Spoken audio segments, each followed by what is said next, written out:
Good news! The 4Runner has driven over 500 kilometers so far since the rebuild.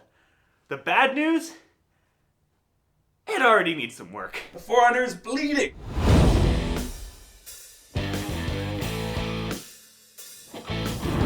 Brought to you in part by Alpine Toyota.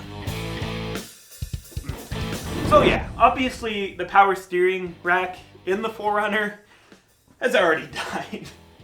And, unfortunately, when I was doing the rebuild, I was looking at the power steering rack and it'd be a real convenient time to do this with the engine and body off. But I ultimately decided against that because this is already the second power steering rack that I've put in this 4Runner. But it was from a junkyard, and I was told it was from a 4Runner that had 150,000 kilometers, so I was like, it should be fine, but obviously I'm wrong. This is going to be a pain in the butt. Getting at the rack isn't too bad, to actually physically unbolt it, but the hard lines behind it are in such an inconvenient spot. It takes up about 90% of the work that is this job. So let's get her pulled.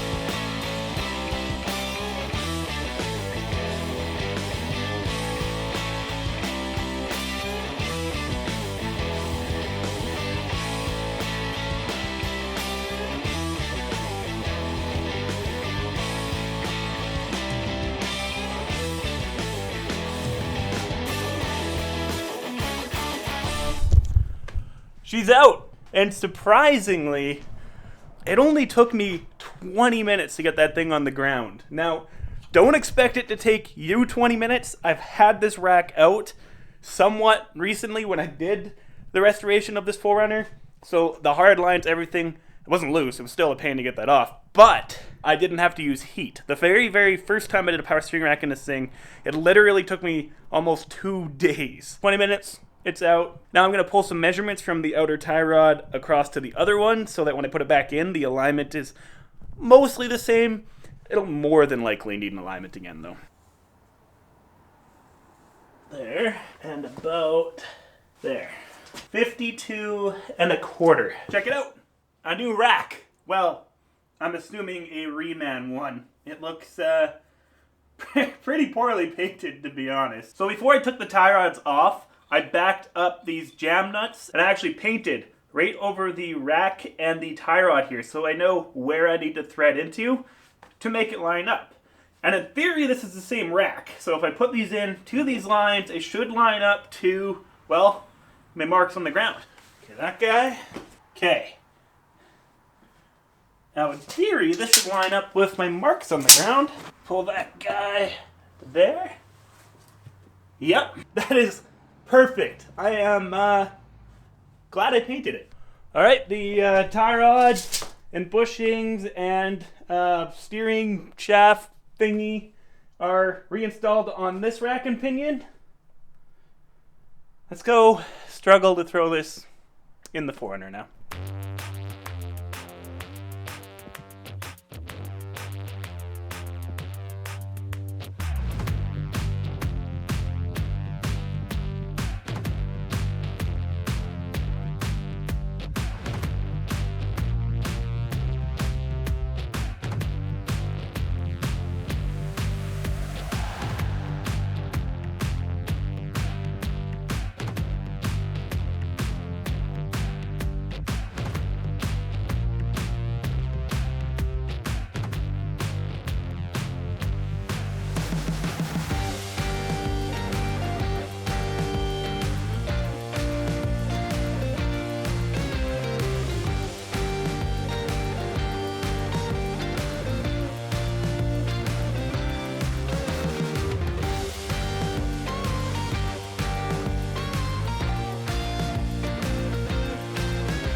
So I got the 4Runner back on the road yesterday, replaced that power steering rack, and now today it's first snowfall. So what a perfect opportunity to go head out in the woods and test out this rack and maybe play in some snow. So I realize now that I kind of need to buy doubles of everything because we don't have an air down tool for the 4Runner, and it is definitely not worth moving it from one vehicle to the other. So for now, it's just getting the old 45 seconds of tire.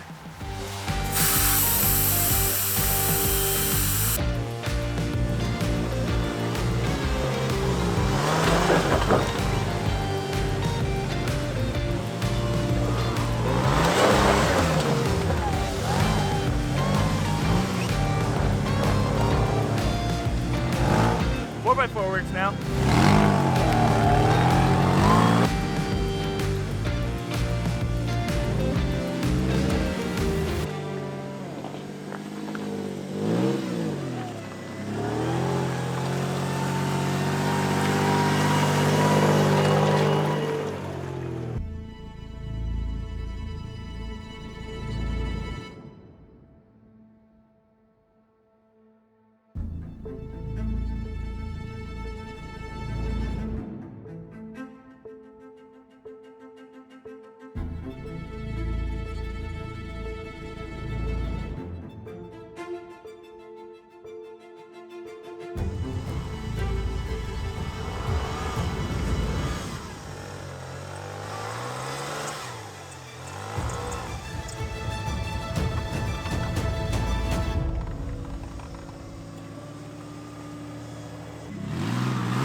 It just does what it wants. Slide over, slide over, slide over. That's fun though.